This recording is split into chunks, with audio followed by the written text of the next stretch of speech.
Maybe don't know. This time, power. This time to build power. This time to build power. This time to build power.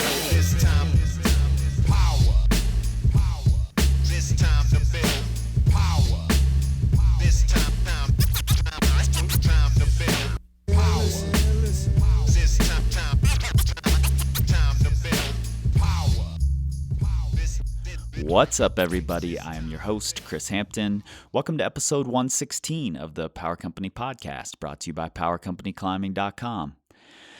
You know, I'm home. I'm getting caught up on work and other projects. I'm a few sessions deep into training for 6 weeks in Waco, followed by 5 weeks in Australia. And frankly, I just don't really have much else to report. I'm just happily content. I'm climbing well. I'm extremely grateful to all of you who are listening, who've bought things from the website this holiday season, who are training with us. All of you. These last 3 years, yes, it's true, this thing is nearly 3 years old now, have been a pretty wild and unexpected ride. So thanks for taking that ride with me. I am so grateful.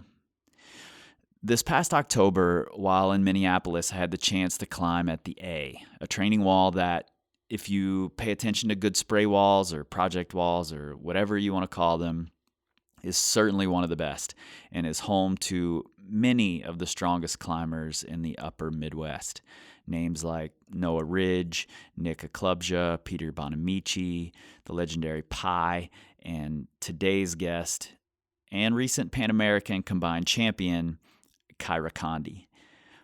Kyra and I sat down in a hotel lobby to talk, so you'll hear normal hotel lobby sounds in the background here. Just, pretend you're there with us. Then it'll all make sense.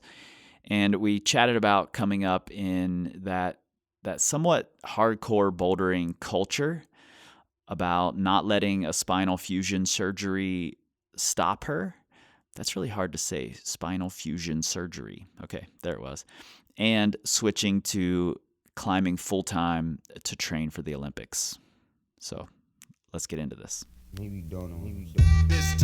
And something I do in my training a lot is I force myself to try the climbs that I didn't like. There's a reason I didn't like it, and it's probably because it's hard for me. I think making myself try it and making myself like it, hopefully, eventually, is really important. Power. This time to build power. This time to build power. This time to build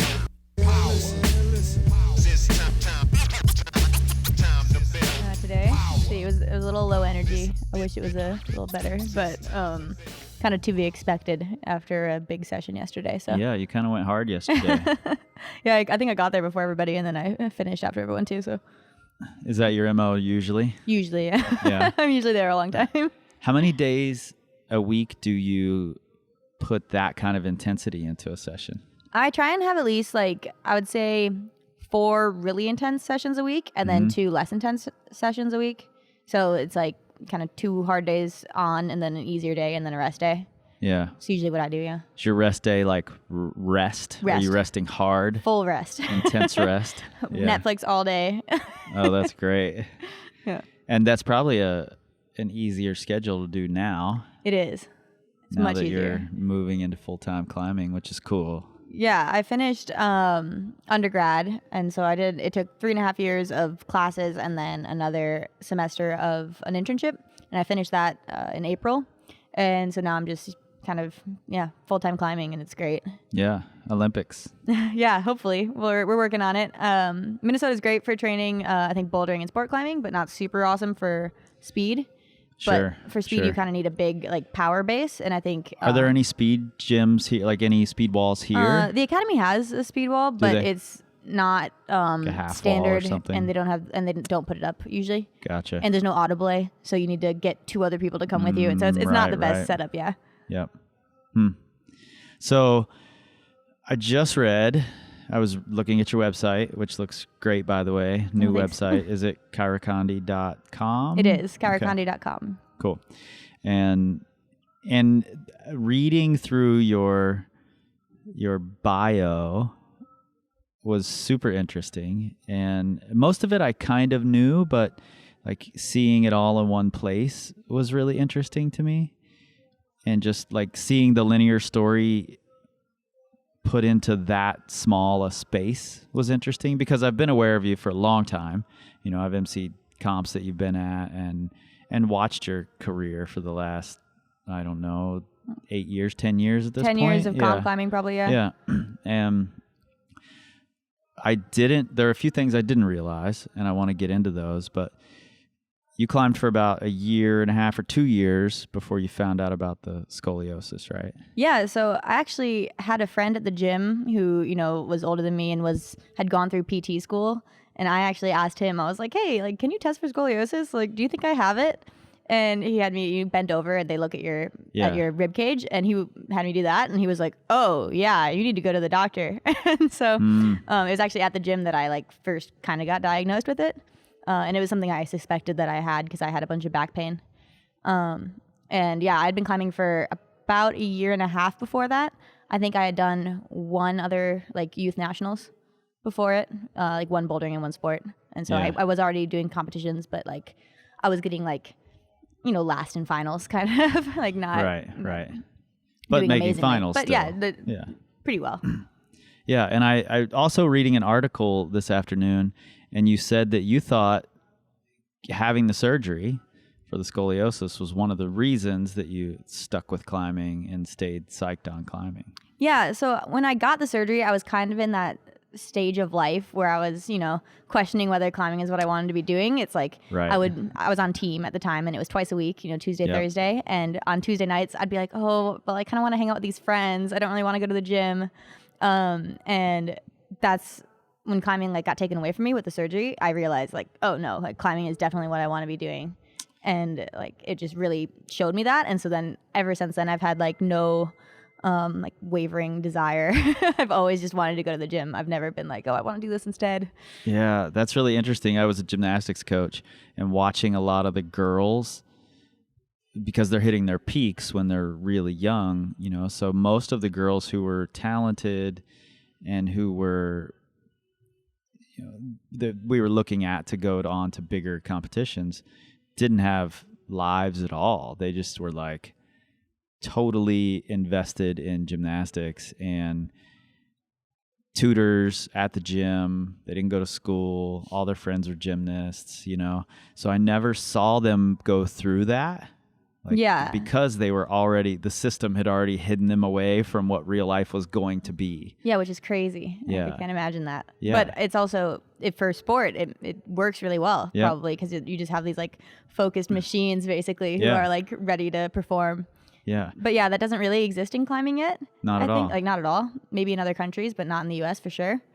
And so yeah, like that was kind of that time when I had those doubts, and then just having the surgery, like since then, it's pushed me really far. Yeah, and then after you came back, you said you were only off for like 4 months. Is that right? Yeah, it was only 4 months because the spinal fusion surgery, like people think that you'd have to go through like a lot of PT and things like that.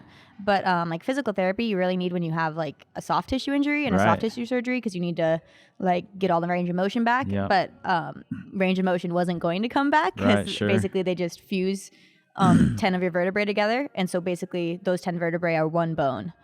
And so it doesn't bend at all. It doesn't twist at all. Mm-hmm. And so basically I just had to learn how to move with that, but like no PT would help with that. And basically the time off of climbing was the time that it took the bone to heal. Right. So talk to me about the fusion. It was T2 through T12. Yeah, is that T2 right? to T12. So the thoracic vertebrae, which is like the vertebrae in the middle. You have the C at the top and the L at the bottom. Yep. Which is actually really lucky for me that they were able to keep it all in the T vertebrae. Right. If they had gone into the L at all, and T12 is the lowest T vertebrae, my bending would have been a lot more inhibited. Because that's where most of your bending happens. It's in your neck and in your lower back. Mm-hmm. A lot of your twisting comes in the thoracic vertebrae, and so I can't twist very well. Like if I just sit here and like twist from side to side, I can only go like a couple degrees in each direction. But if I twist at my hips, you just looked like a robot when you did that. Basically, barely moved. Yeah. So, but if I twist at my hips, then I can twist like a normal person. So that's kind of where I get the movement from, but there are some moves in climbing that are like totally restricted. And I have to do them like really square to the wall. Yep. When otherwise I would like to not do that. Mm-hmm. I mean, and that seems to be your style.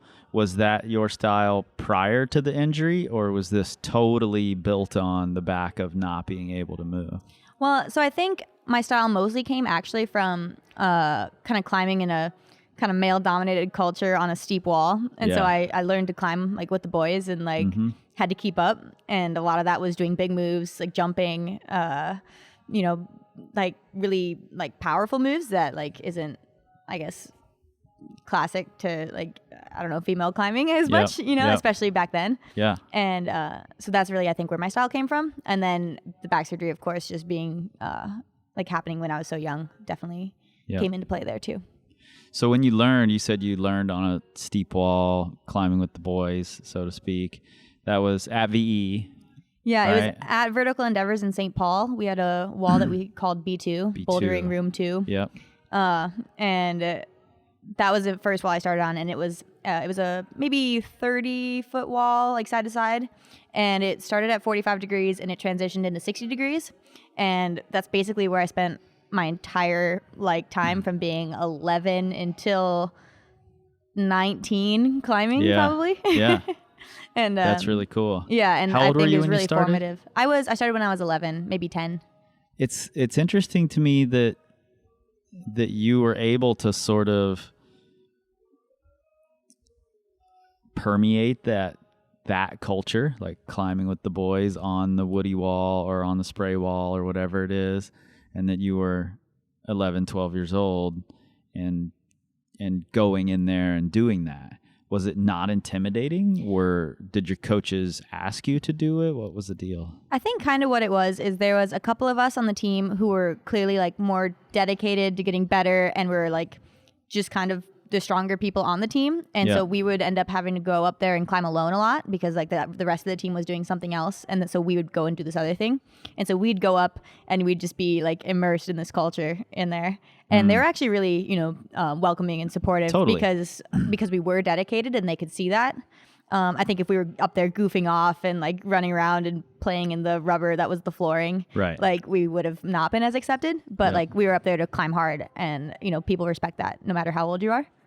Yeah, and you know, I think that's a common misconception about like harder walls and even just harder crags, harder boulders, that if you go to those areas, it's going to be this big bro session or something. And frankly, no offense to anybody listening, but I think the broing happens more at like the V5 zone, 512 zone than it does at the upper sport climbing and upper bouldering grades and at the harder training zones, you know, partly because you can't bring ego to a place like B2 or to the A or to a lot of these spray walls. Yeah, definitely. It beats you down, like no matter how good you are or like no matter what your level is. If you're trying to climb that level in like a gym like that, like you're going to get demolished on it for the first couple weeks.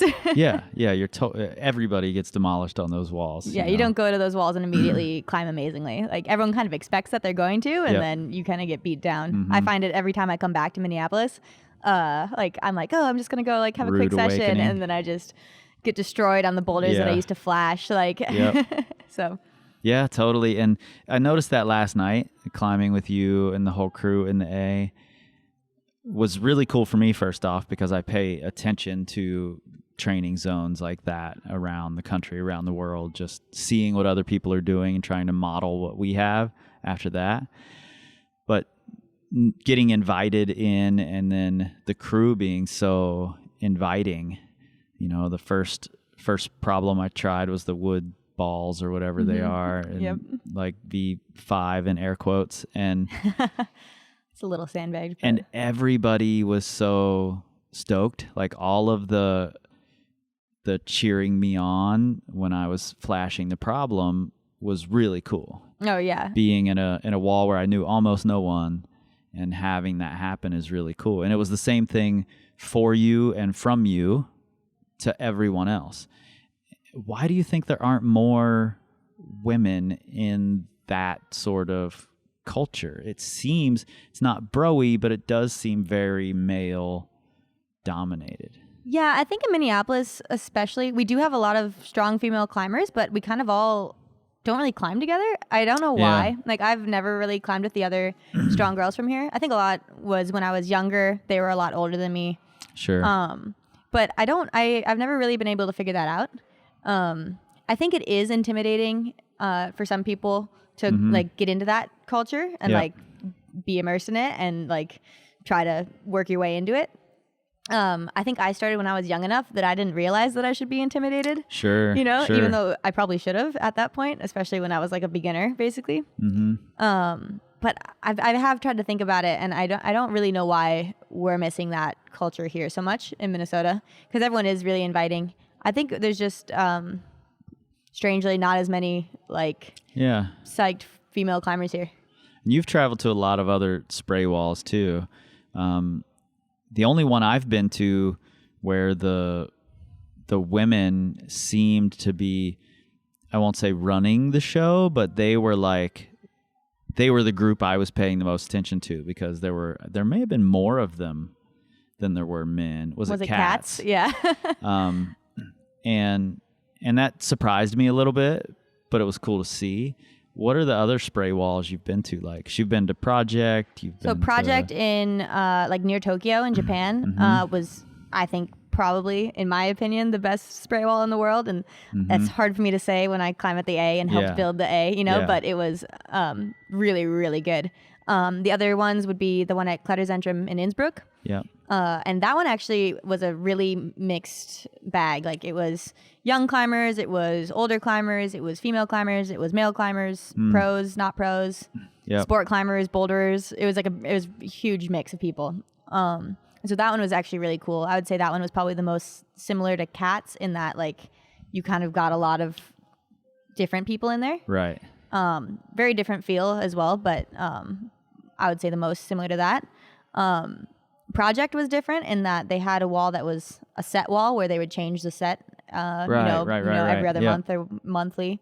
And then they also had the spray wall, which they would change every 5 years. Right. You know, and that one I think was so amazing because it was such a large space and they had so many holds and such good density that you had big holds, you had small holds, so you could make up, you know, the hardest crimp climb you could ever possibly think of, and you could also make up a like crazy slope or compression boulder. Right. And then the people climbing there, like, Dai is a legend. Yeah, and totally. Then a lot of the setters, like, one of them has climbed like 2 V14s and a V15 in a day, like, or maybe it was 2 V15s and a V14 in a day. Like, they're all insanely strong, and so that culture I think just allows more strong climbers to come through. When you have those to look up to. And I think that was a big thing for me too, climbing in B2 when I was young, was I had these stronger climbers who I was watching and I could see like like who they were and like what they did and like what they were doing. Yep. And like I had that to look up to and be like, I'm going to be able to do that someday, and then, you know, work towards it. Yeah, and I think that's my favorite thing maybe about that type of culture. I love the idea that somebody can come into the gym, do, you know, like Angie came to my gym, the machine shop, and put up a problem that hasn't been repeated yet. I can't even touch it. I can't even fathom standing on the feet that she started on. And having that to work toward, even once that person is gone, like I'm not watching her climb it all the time, but I saw it, I know it happened, and I can go try that problem and test myself and be inspired over and over by someone who's a better climber than I am. Yeah, and I think that's something that a lot of people get into this rut of, like, you know, not necessarily like if you want to climb with your friends and your friends aren't better than you, that's fine, you know, but I think it's good to put yourself in situations where someone is better than you. Absolutely. And because it pushes you, and like sometimes that's uncomfortable, you know, like, oh, this person's beating me, or I don't know, you know, there's weird thoughts that happen sometimes, but like it's super good because you get that extra pressure, extra motivation, like, oh, I should be able to do this, or I could do this one day, or you know, so I think that's really good. And I think it's part of what helped me was seeing all these like strong guys around me, and I was like, oh, I want to be able to keep up. Yeah, totally. And even now, like, it's probably hard for you to go into just a regular commercial gym and find much that's going to challenge you for very long. without having to make up your own problems. Yeah, it definitely depends on the gym. Some of them, there's just always hard climbs, Sure. But yeah, it's a very different style too. Like, Yeah. I think it's easier to go from climbing in a place like a spray wall to a commercial gym than it is to go from a commercial gym to a spray wall. Like, there's a learning curve. Yep. But I think climbing at a spray wall is super beneficial for strength and for tension and for just overall ability. Yeah, and especially at this one, at a lot of the spray walls that I've been to, there's always this small little group of like dark horse locals that no one's ever heard of, or that just fly under the radar all the time, who are absolute badasses, Yeah, that's a great point, actually. Yeah, And- like the people who are climbing at this gym in Japan project, Yeah. I hadn't heard of them before I'd been Yeah, there, I know and who I'm Dai is, really but- deep into the climbing community at this Right. point, and I'd never heard of these guys. And then sure enough, I go on Instagram and I look around and I'm like, oh my god, they've climbed this much hard things. This is crazy. How do Yeah. I not know who this is? And I think that's really cool for people to see. Like when you don't get into that culture. You don't step into it unless you're pretty serious, generally speaking. It's more fun for the average climber just to go to a commercial gym. Mm-hmm. But if you're the type of person who's having fun at a spray wall, then seeing that person who you've never heard of, that everyone's never heard of, just crush really hard boulders just lets people know that, oh, I can do that. Yeah. Someday I'll be able to do that. Well, and I remember my first time going to Cats, I didn't like it. I had never been to a spray wall like that before. Right. I was like, all these holds are so old, they're so slippery and all these Yep. things. And now, if you ask me about the A at any time, I'm like, oh, the holds are slippery. It's awesome. Yeah, that's Because the best. It saves your skin and it makes you stronger. It's the best thing ever. Yeah. Because you have to squeeze the holds way harder than you would have to if they were sticky Mhm. to stay on the wall, and you have to way more pressure on the slippery old feet, and it makes you so much stronger. As soon as the holds have texture, at a competition or at a commercial gym, it's whoa, this Yeah. is easy. Yep. And you get to retest yourself on the same problems over and over and over. Like you said, when you come back to the A, problems that you flashed might feel really hard. But then over the next few weeks, you get back to the level you were at, and then you send some new project that you couldn't send before. And that's a really great way to measure getting better that isn't always available in a commercial setting. Exactly. And that's what I've always liked about boards. Say you don't have a spray wall at your Right. local gym, something like a moon board or a tension board or Yep. a kilter board, all of them, they stay the same wherever. And I think that's really cool because it's the same type of thing. Yeah. You can always be like, oh, I couldn't do this problem before. Let's see, I've been hangboarding and my finger strength is better now. Or I've been canvassing and my power is better. Maybe I can do this climb now. And then suddenly you can. And I think that's Yeah. really cool. And you can also, and I think this is neat, test yourself against other people in the world when it comes to the boards, at least. You know, so I think that's really cool. and that's something I've always admired about the moon board, the tension board. You can see this person did this climb. Let me try that one. And similar.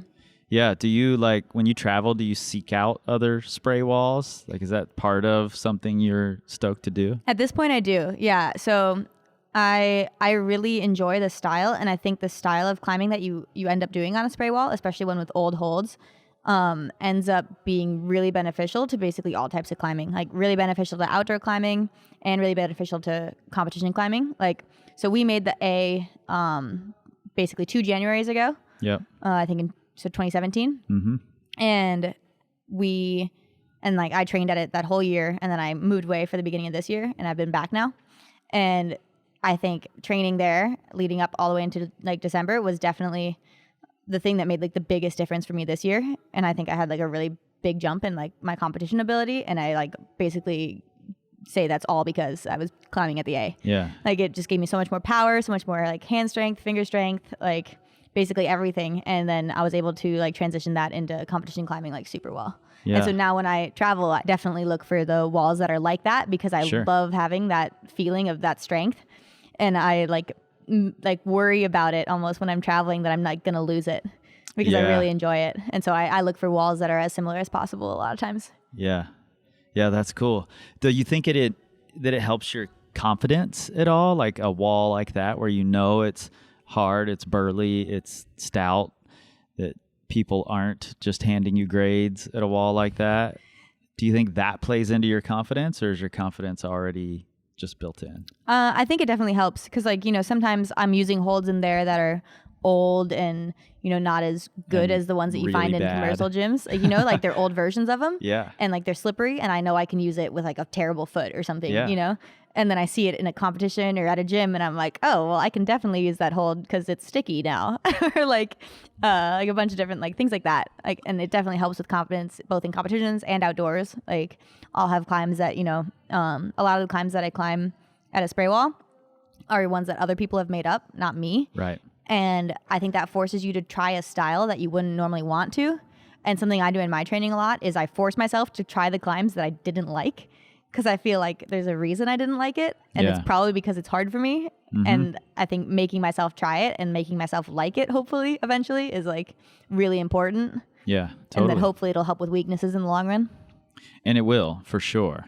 And actually, I think the fact that you're doing it consciously is huge, but I think just being in that sort of environment and scenario sort of trends people into doing that. I've noticed that people who climb at my wall, this is the second iteration of it, the first was in Cincinnati, they tend to, out in the regular commercial gym, just want to send everything that they can in the new set zone, and then when another zone is reset, they go straight to that and send everything they can, and it just keeps going in this circle that just leaves them at the same exact grade forever. Yeah, people ask me about this on like Instagram all the time. Like, how do I go from climbing V7 to go like climbing V8? Yeah, stop just climbing all the V6s and V7s. Yeah, like try the V10. Yeah, like totally. It's way above your pay grade, but who cares? Try and do like 4 moves on it out of like 10. Yep.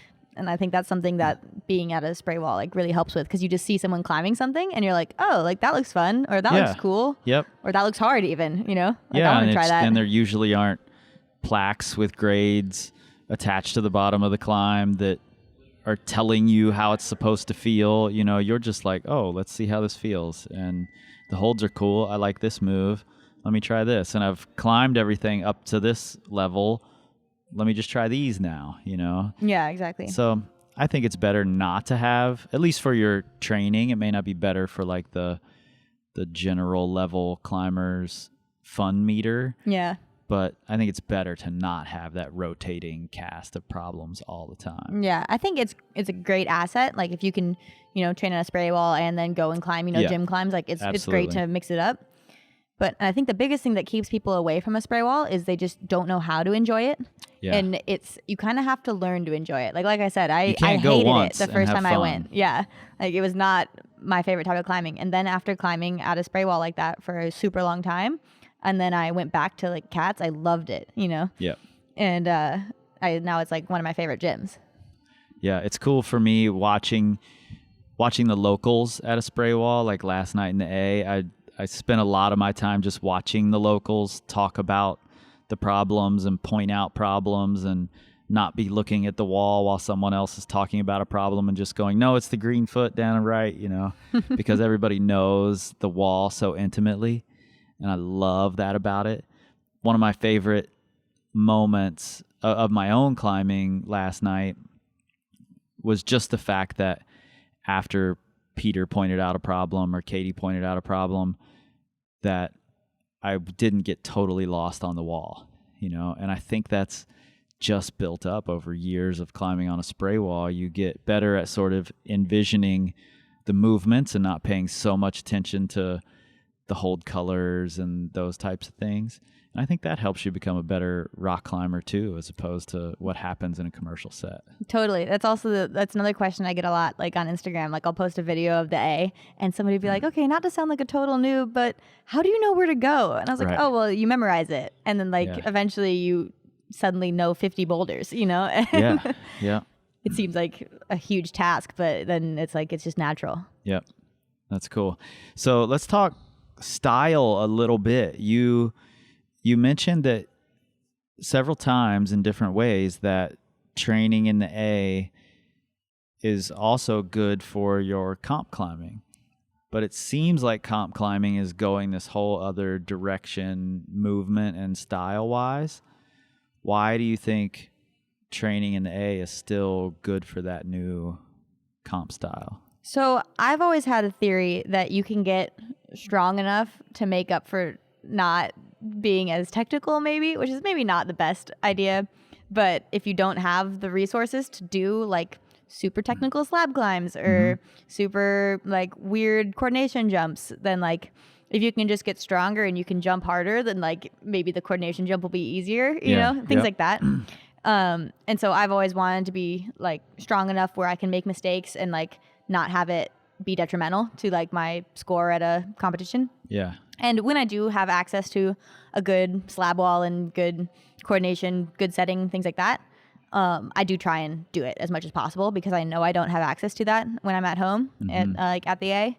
But I really find that like doing these like moves on like big moves that like, you know, taller climbers are making up, because a lot of the people who climb at the A are a lot taller than me. Like it gets me like really comfortable at being spanned out. It gets me really comfortable on bad holds, on bad feet. And so a lot of the climbs then that are set for, you know, females at competitions are actually set for someone my size. Right. And so are they like, don't feel so they're big way at more all. comfortable. And I suddenly am like really in my comfort zone because I'm like so used to climbing out of my comfort zone. Yeah, what did you say last night? You were pulling your sternum. You were so wide. Yeah, I pulled my like whatever muscle goes across my sternum by being like doing these wide moves. Oh, that was funny. Yeah, so I've seen you in your, to take your side here, I've seen you several times in comps take a move that other competitors have made look very like new wave comp-like, for lack of a better term, and make it look more traditional. Like the style that you climb in makes it look more like a traditional power boulder. Even though the holds are set up in this manner that we now think of as comp style or whatever. And so I think maybe you're right. I hadn't really thought about it in those terms, but for sure. Yeah, I think the old school style is definitely what I would say is more my style. Like if I see a boulder that's, you know, straight pinching, like, you know, you just pinch, and then it's at the top, I'm like stoked. Yeah, you know, crushing that one. But I do enjoy the new style as well, but I think you can apply that like raw power strength to it a lot. Yeah. I think it is good to up your game on the, you know, weird technical coordination stuff. But if you have that raw power base, which is what I like really feel that I gain when I'm climbing up the A, I think it gives you like a leg up a lot of times. Yeah.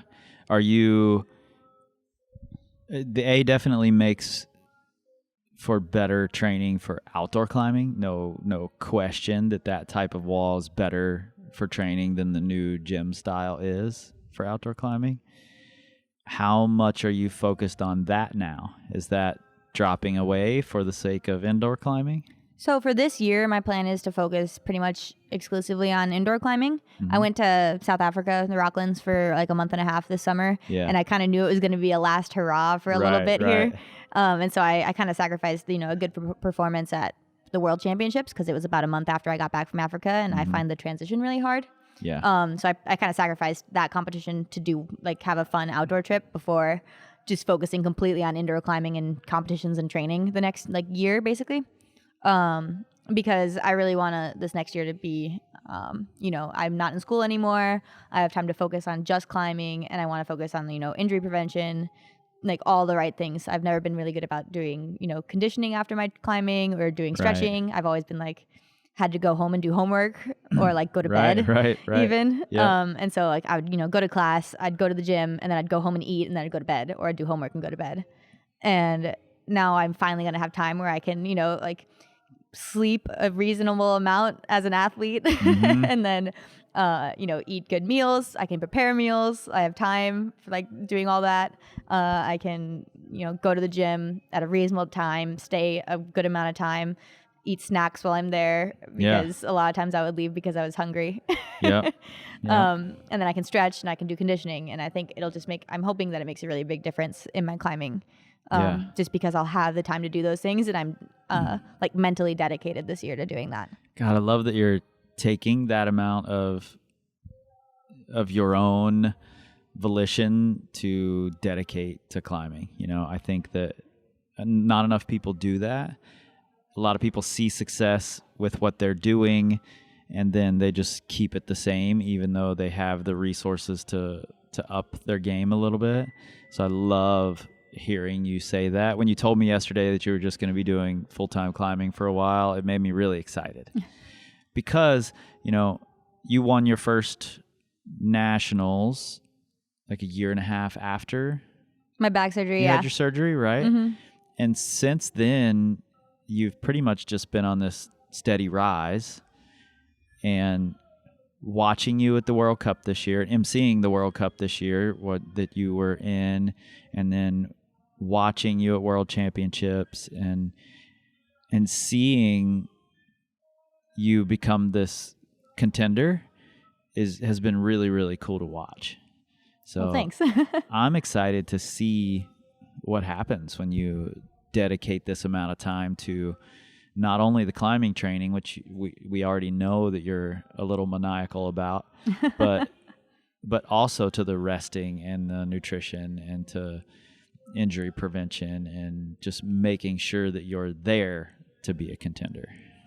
Yeah, and it's something that I'm really excited about, and I'm really grateful to like sponsors and all that to like have the opportunity to be able to do it, because like not everyone does get that shot, and I really want to like try and take it as seriously as possible and focus all my energy into it. I'm lucky that I think I kind of have never-ending psych to train. Yeah. You know, I think some people get it seems that way. a little bit. Yeah. If you were back in the A tonight, then you must have. Yeah, I usually climb by myself when I'm there actually too. A lot of times just because of how traffic to get here works, and Right. and I usually do like campus workouts and hangboard workouts, which aren't usually a group activity. Sure. And I think that's something that I'm lucky to have is like, you know, that like, I guess, work ethic. Mm-hmm. You know, I think part of that is I think I see a lot of people who were so talented when they were younger, they didn't have to work hard to be the best. Right. And I wasn't as naturally talented, I think. And so I really had to work hard to get to where I was. Yep. And I think that's lucky, because I think then you have the ability to, you know how to work hard. Mm-hmm. You know, you have to learn to work hard. You don't just get that. Yeah, and you were throwing this curveball, no pun intended. That totally came out like it was supposed to be a pun, but you were throwing this curveball, and then you had to come back from it, and I think that's helpful to keeping that dedication going.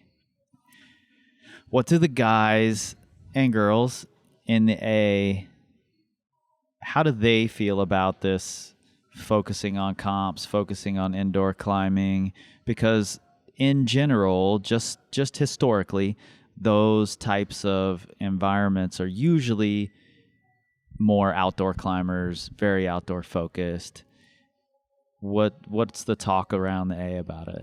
Well, to be honest, I get a little bit of like shit about it a lot, but you know, it's in a loving way. As much, I'm sure it is, as they can. I don't think they get it a lot, you know, like they don't quite understand like how you stay motivated for competitions, I think. Right. And like not outdoor goals. Like I'm not going out to up north every weekend like all the other guys are. Right. Because I want to stay in the cities and train. Yep.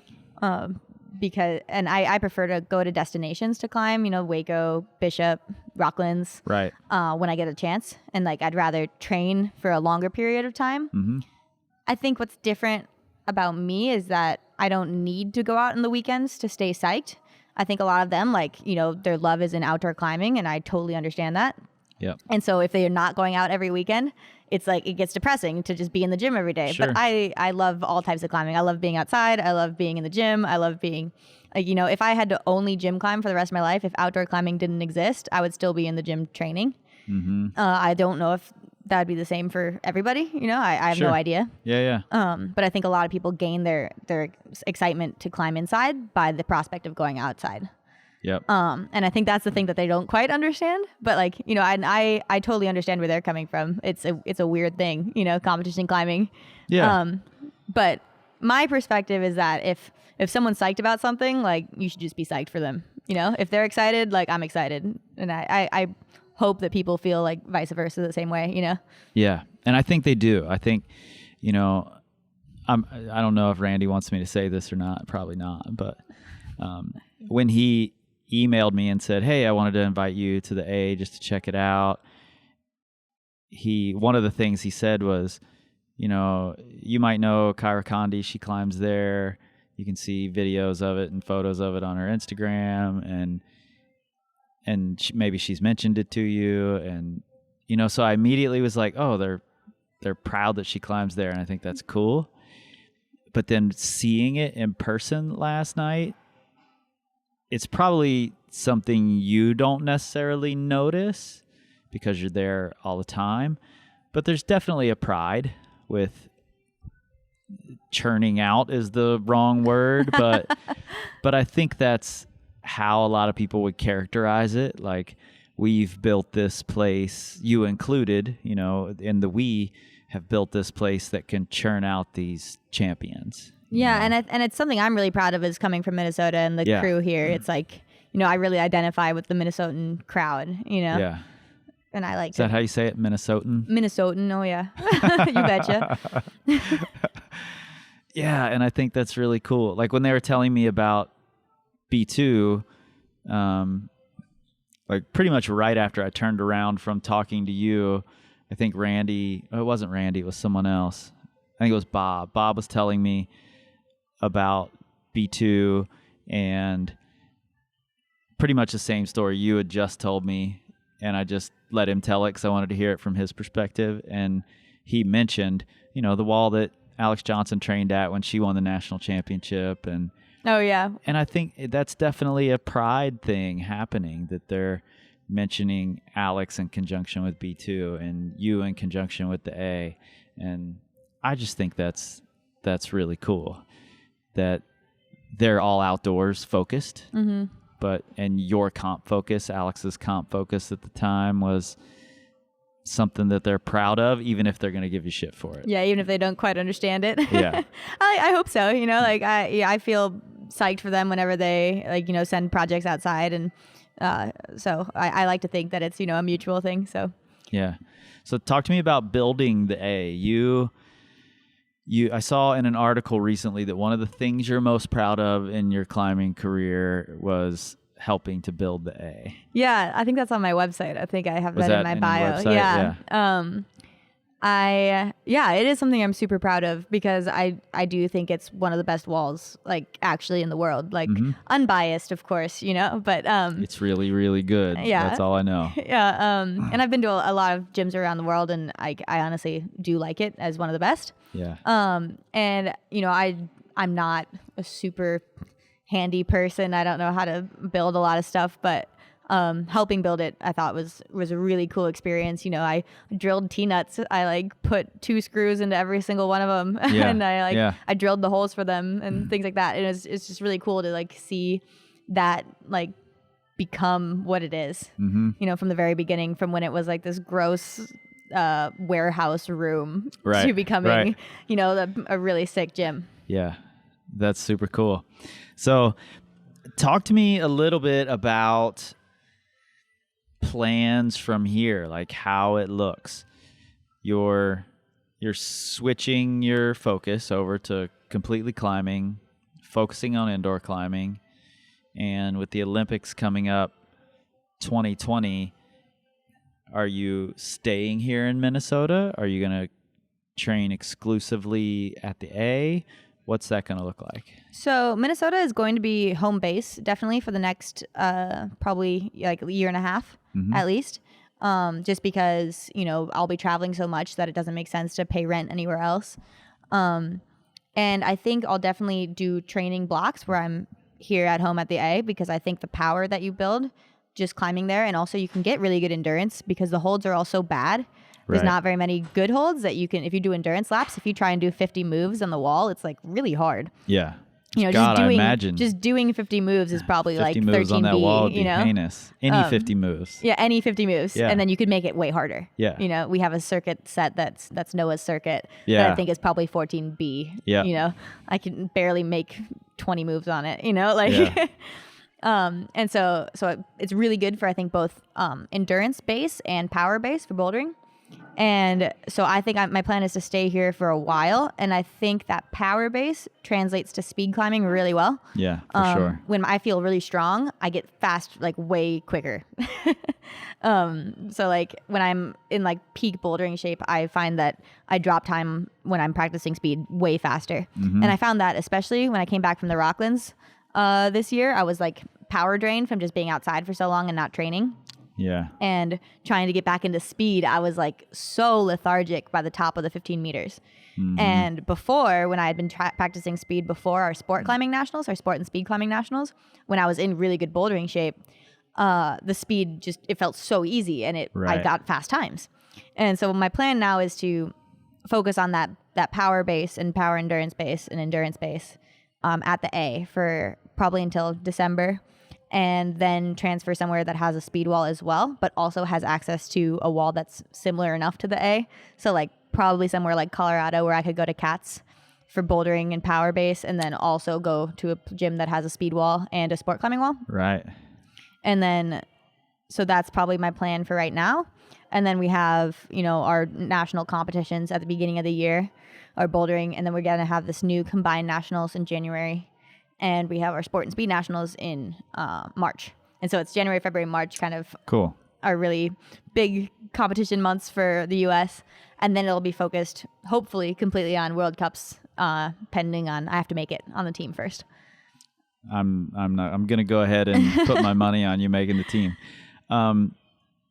Coaching, you mentioned to me yesterday that you aren't currently being coached and haven't had a coach as an adult. Is that correct? Yeah, I haven't had a coach for probably, since I was about 16, and I'm 22 now.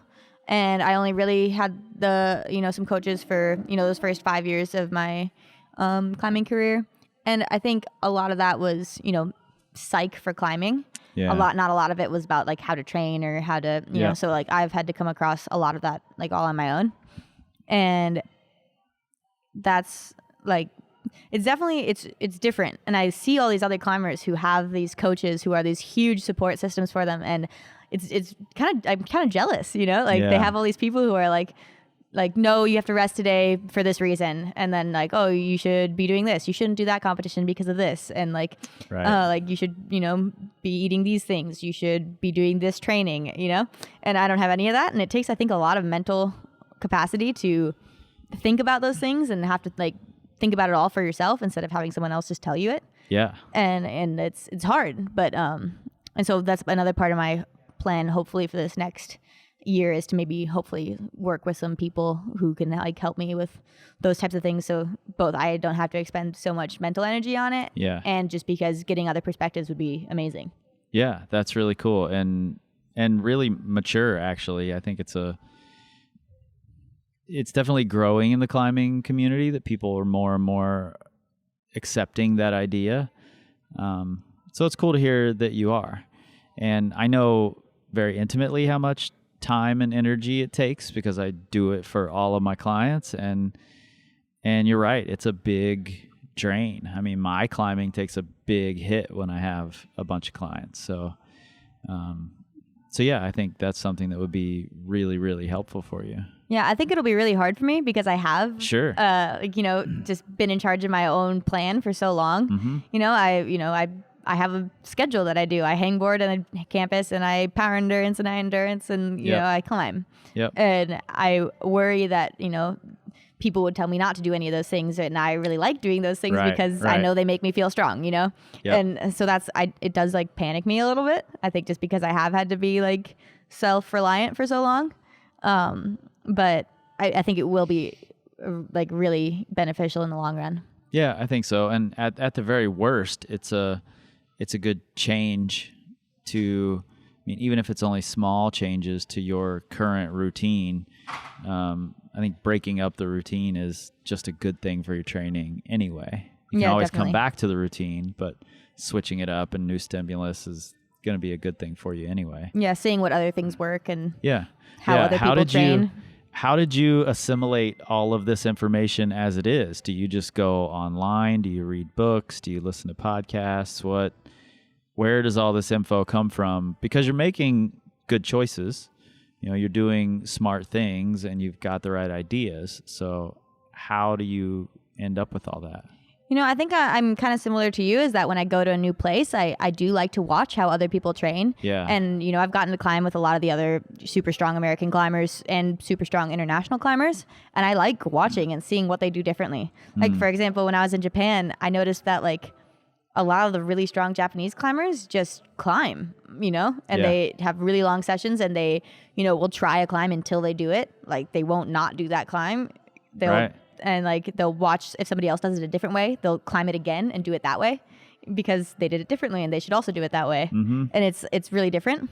And then, when I was in like Innsbruck before the World Championships, I tried to watch how there's a bunch of Americans there. So I tried to watch how a bunch of other people train, and just try and absorb like what everyone else is doing and think about what I'm doing and see if it's similar or dissimilar, and if I think it's good that it's not the same, or that I think I should change it. Right.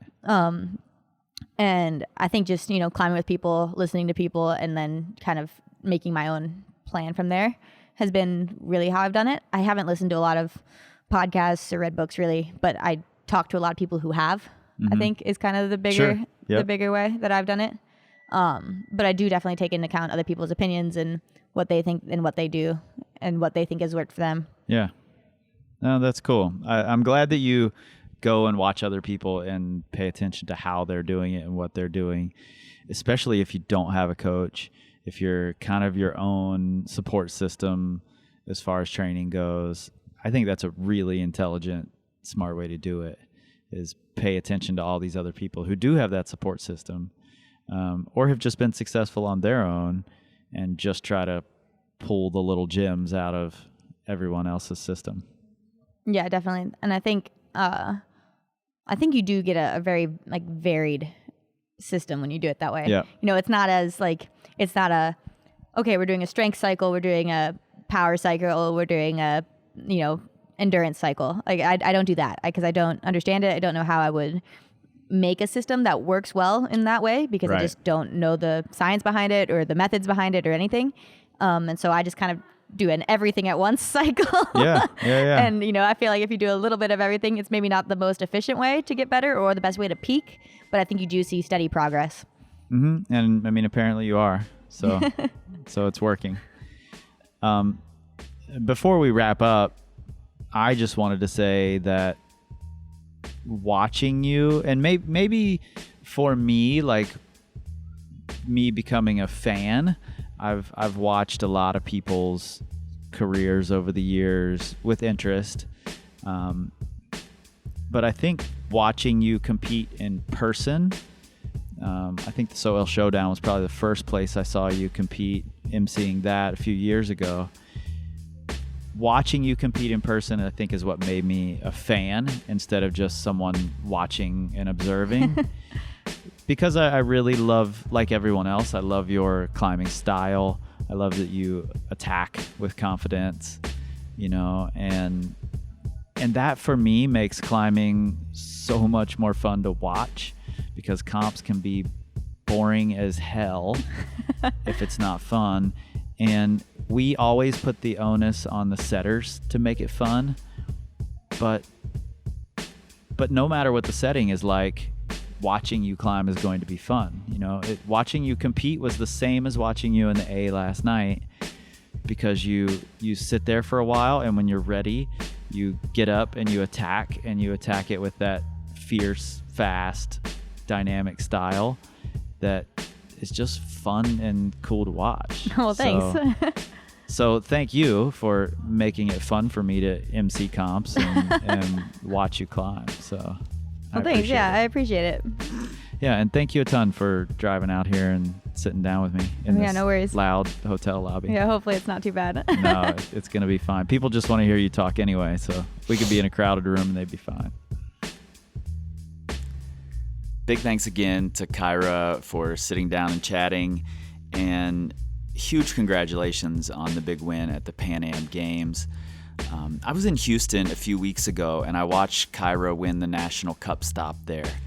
And I texted her afterward to tell her, good job pulling it back together after a frustrating problem 2, to come back and flash problem 3 for its only top. In my mind, that's one of the qualities a champion has to have, the ability to move past inevitable frustrations and failures, and to be a champion in this game, you have to do it in 4 minutes, and Kyra did that in a big way. Kyra, I'm rooting for you in your Olympic bid. We all are. And all of the rest of you, there are a few days left to order things off the site, new sweatshirts, stocking stuffer gift packs, all of it to guarantee Christmas delivery. And only a few weeks until we turn 3 years old. And I'll be releasing that Ava Lopez episode you all want so badly.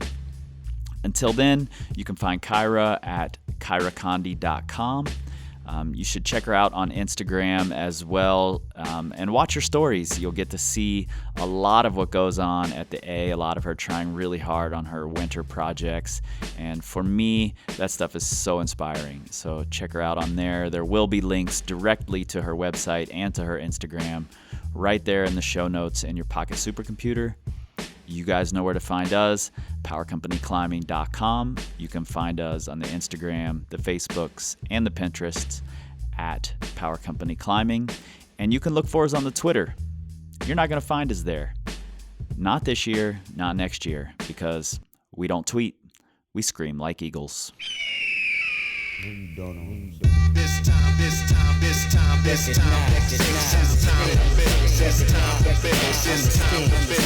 time.